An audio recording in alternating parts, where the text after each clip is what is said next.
Almost nothing you call a need is actually a need. Matt Scaletti here. Welcome to video 3 of 10 in our series called Spend Like You Mean It. Needs versus wants and why you may still be broke. I'll throw myself under the bus first. I'll tell a story about myself. I moved from the suburbs of Pittsburgh to downtown Pittsburgh years ago, and I had a decent sized place in the suburbs. Great sized place, a lot of space, backyard, etc. And then when I moved back to downtown, I thought, well, I need a big space again. I need to make sure it's a big apartment and wanted to live on the top floor and basically ended up with a way too big apartment for just me. And I used less than half the space. Every time I walked into this apartment, and it was nice. It was on the top floor, big size, but it looked so empty and vacant and not even welcoming because I didn't have enough stuff to fill it. I didn't need anywhere close to that big of an apartment. The interesting part is you would think, wow, look at this guy, like nice apartment in Pittsburgh, nice view. This is sweet, but it wasn't because I outbought what I needed. And it almost even take it a step further. And I'm a frugal person. I consider myself an intentionalist. I'm not really a minimalist, but intentionalist. I intentionally spend money on certain things. Every time I walked into this apartment, I was like, I'm throwing away hundreds and hundreds and hundreds of dollars a month on a place that I don't even really love, and it's way too big for me. There's me rolling myself under the bus, framing it as I need this place. That was the framing in my head. I need this.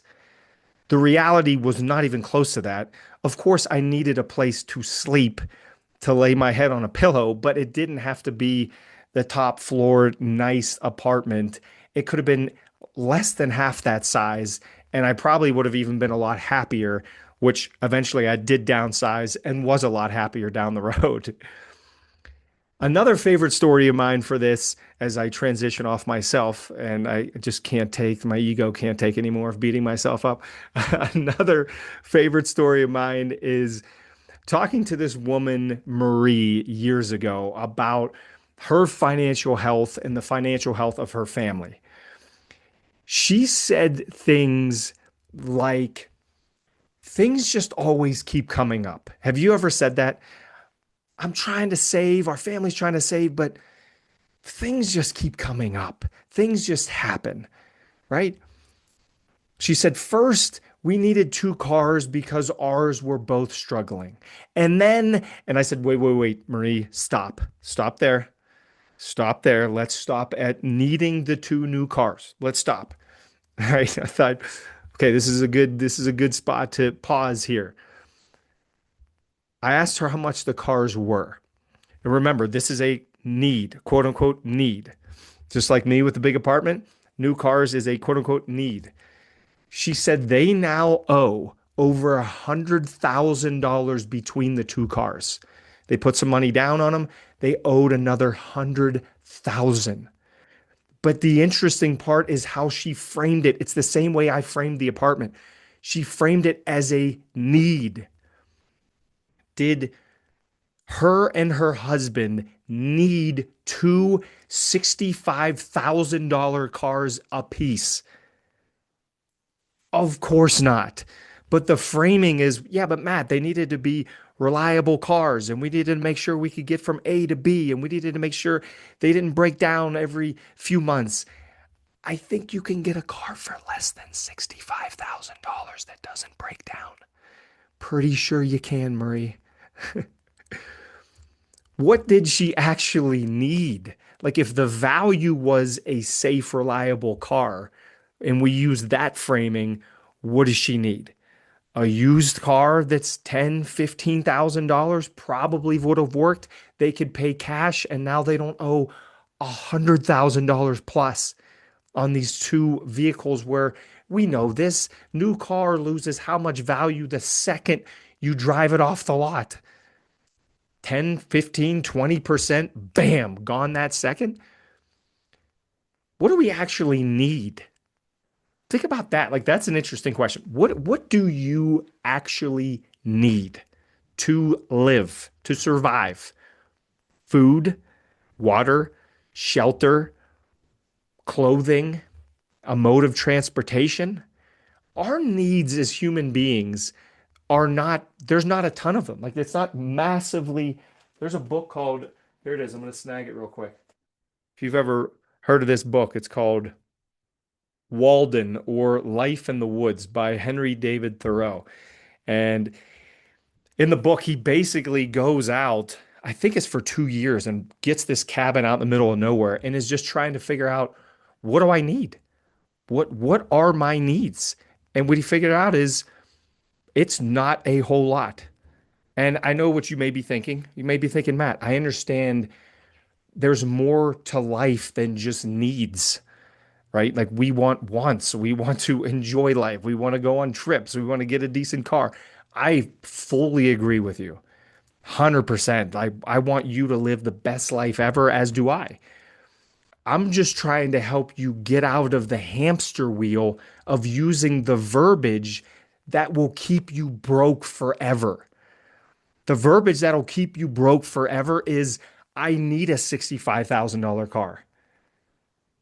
I need to be on the top floor of the apartment in an apartment that's way too big for me.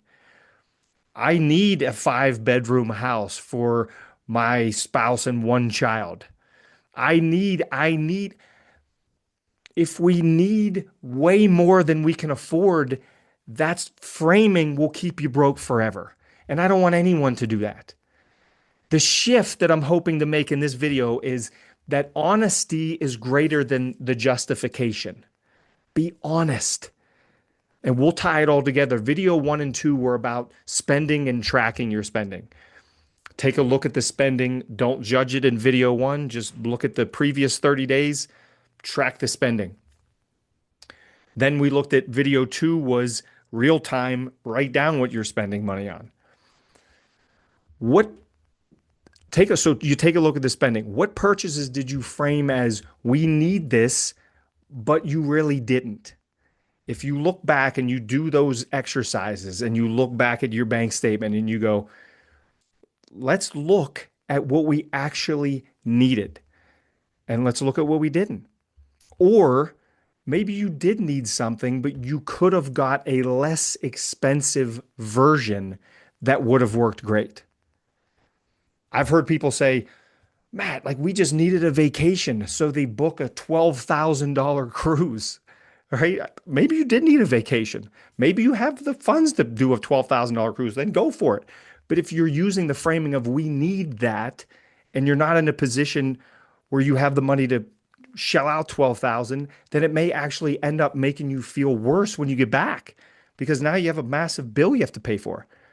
Another couple I spoke to recently did a road trip, couple, husband and wife road trip. It was like $900 total for the week, and they had a blast. And he's sending me, seeing all these pictures, and it was just little Airbnbs, little cabins. I think they slept in the car one night. Not that you have to do that, but they have memories forever, and they didn't need $12,000. Maybe they needed the vacation, which they took. There's just other ways to frame it where you can have the best time, make the best memories, and not go on a crazy expensive cruise. It's all how you frame it.